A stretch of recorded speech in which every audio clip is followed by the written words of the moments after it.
primeiro contato com jornalismo e conteúdo musical se deu na minha adolescência, quando eu ia nas bancas de jornais e comprava revistas da Road Crew. Gostava muito de ler, de consumir, né, tudo o que englobava o metal, tudo mais. Na época eu não ouvia hardcore nem muito punk, mas eu gostava muito. Gostava das entrevistas da MTV, assistia muitos videoclipes, né, como toda adolescente. Esse foi o meu primeiro contato com o jornalismo e eu nem imaginava estar nessa área, né, como eu estou agora, dentro do cenário independente. Mas eu sempre consumi muito. Mas ao longo da vida, né, como todo adolescente barra adulto, né, nessa transição, as nossas prioridades vão mudando. A gente acaba se perdendo, mas em algum momento dessa trajetória, a música e o jornalismo envolto dela acabou me achando.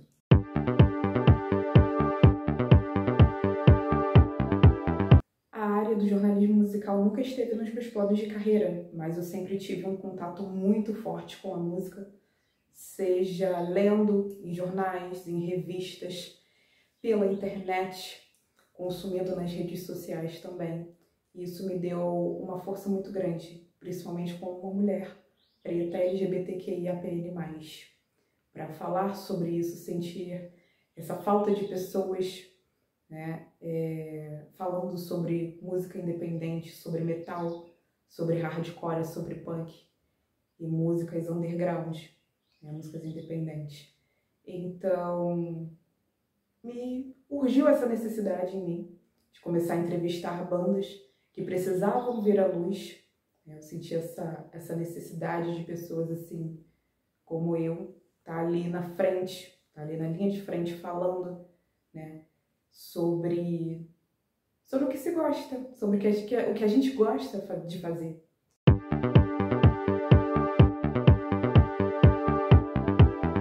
O impacto desse tipo de conteúdo na sociedade atual é extremamente relevante, porque além de atingir muito mais pessoas, tem um alcance muito maior do que nos anos 80, nos anos 90, que era muito difícil. Os músicos precisavam de alguma gravadora, não existia plataformas de streaming, então hoje em dia tem muito acesso. Isso é muito, muito bacana para quem está começando. Há muito mais oportunidades, há muito mais espaço, mas ao mesmo tempo não tem, né? A gente sabe como funciona.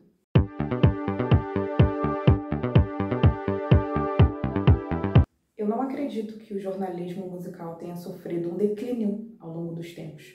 O que houve foram mudanças, adaptações. Hoje em dia, um artista independente consegue colocar suas músicas nas plataformas, consegue se mostrar para o público, não de uma forma como o mainstream consegue, mas isso já é um pontapé inicial para muita coisa que não era alcançável nos anos 90 até ali o início dos anos 2000.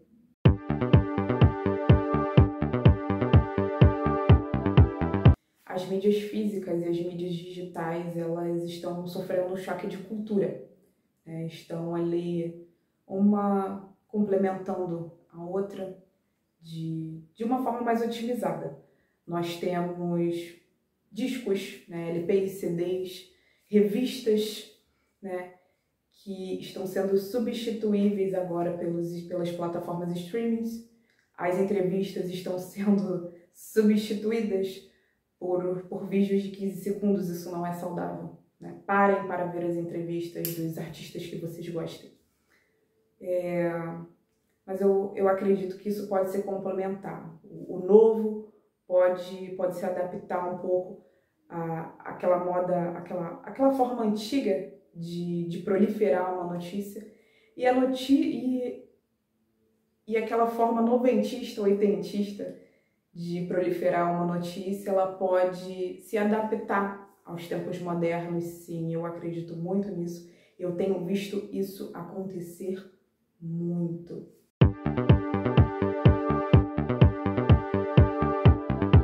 As novas mídias digitais, né, como TikTok, Instagram, YouTube, né, e tudo mais, Elas otimizaram muita coisa, mas aquela essência, né? Eu acho que eles têm que aprender um pouquinho com a galera que tá aí um pouquinho já há mais tempo na estrada. Assim como a galera que também está há muito tempo aí na estrada pode aprender um pouquinho com eles. Então, daí o choque de cultura, né? A gente pode aproveitar um pouco dessas duas coisas. Então, o equilíbrio vale muito. O equilíbrio, se tiver em voga nesse meio tempo das coisas, vale muito a pena, né? Não só deixar o novo tomar conta da coisa ou o velho vir aquela coisa do saudosismo. Essas duas coisas podem se complementar de uma forma totalmente otimizada para todo mundo e todo mundo sair ganhando.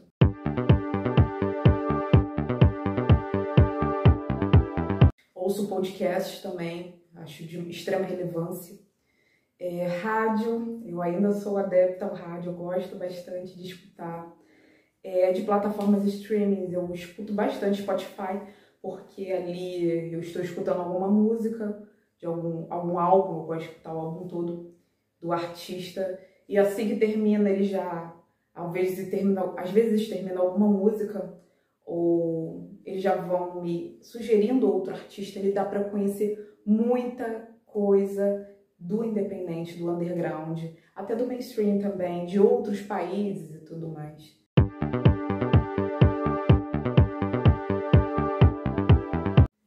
O que eu consideraria essencial para a busca de informações, principalmente dentro do jornalismo musical, é o estudo. Você buscar bastante coisa dentro das mídias que nos são fornecidas, né? Seja YouTube, seja Spotify, dá um Google, gente.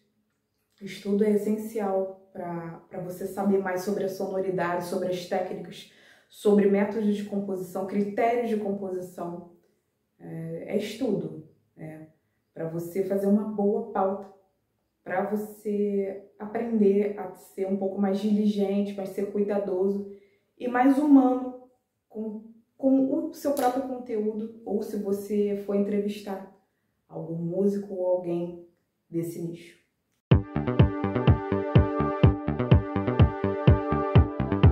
A gente tem que tomar muito cuidado também, porque a internet ela é um excelente facilitador de busca de estudos, mas também pode ser um excelente dificultador, porque o excesso de informação ele também faz mal. Então você tem que aprender a nichar, você tem que aprender a filtrar. E isso é bem desgastante, né? Por isso que é bom você se especializar no que você fizer, assim como eu estou fazendo em muitas coisas, em muitas áreas, dentro da entrevista, dentro de criação de conteúdo. Eu tenho me preparado bastante para trazer o melhor para quem me segue, para quem me acompanha.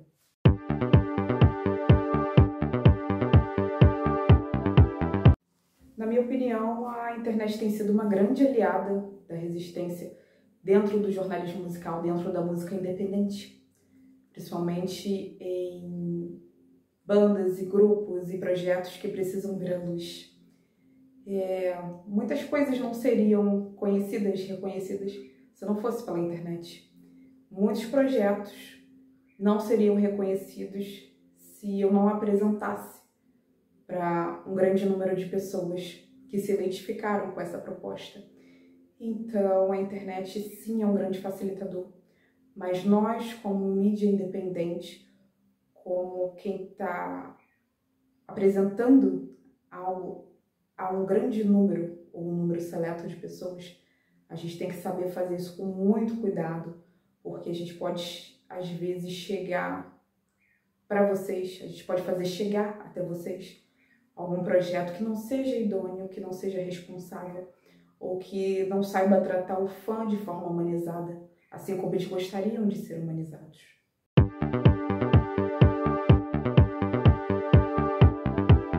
A minha visão sobre o jornalismo musical e a criação de conteúdo atual, como eu tinha exposto, eu acredito que estamos passando por um choque de culturas. Muita gente, muitas bandas oitentistas e noventistas, ouso dizer até setentistas, estão passando por um processo, né? Estão se adaptando aos novos tempos, e as novas bandas que estão sendo criadas sendo influenciadas por essa galera, estão tentando pegar influências, tentando passar da forma mais responsável e idônea possível essas influências totalmente modernas para o pessoal que está buscando a música.